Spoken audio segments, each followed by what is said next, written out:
Le ministre du Commerce, Dagobert Banzio, était l'invité de la rédaction du quotidien Fraternité Matin hier. La lutte contre la vie chère au centre des échanges.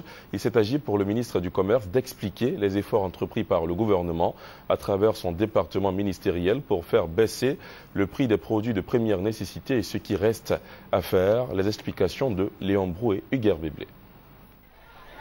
Les prix des produits de première nécessité, le coût du transport et du logement. Trois sujets au cœur du quotidien des Ivoiriens, passés au peigne fin par la rédaction du quotidien Fraternité Matin et son invité, le ministre du Commerce, Dagobert Banzio. Sur les produits de première nécessité, le ministre Banzio s'est félicité de la baisse des prix dans l'ensemble, même si des produits comme l'huile de palme restent encore chers, entre 850 francs et 950 francs CFA le litre, le prix le plus élevé de la sous-région. S'agissant du riz, le ministre du Commerce a indiqué que le marché ivoirien pratique les meilleurs prix de la sous-région, 710 francs CFA le kilogramme du riz de luxe et environ 320 francs CFA le kilogramme du riz de grande consommation.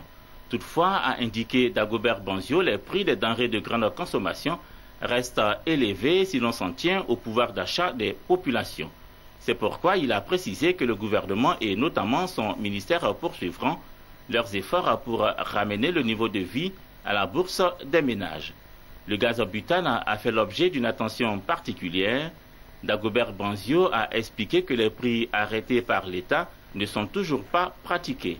Une raison pour laquelle les compteurs peuvent faire l'objet de contrôle par ces services. Il a donc évoqué les actes posés dans ce domaine. Sur le coût des loyers, le ministre du Commerce a estimé que la solution réside dans la réduction du coût des terrains et des matériaux de construction. Dagobert Banzio a annoncé les démarches entreprises dans ce sens et celles à venir, des démarches qui devront compléter l'initiative de l'État, celle de construire des logements sociaux.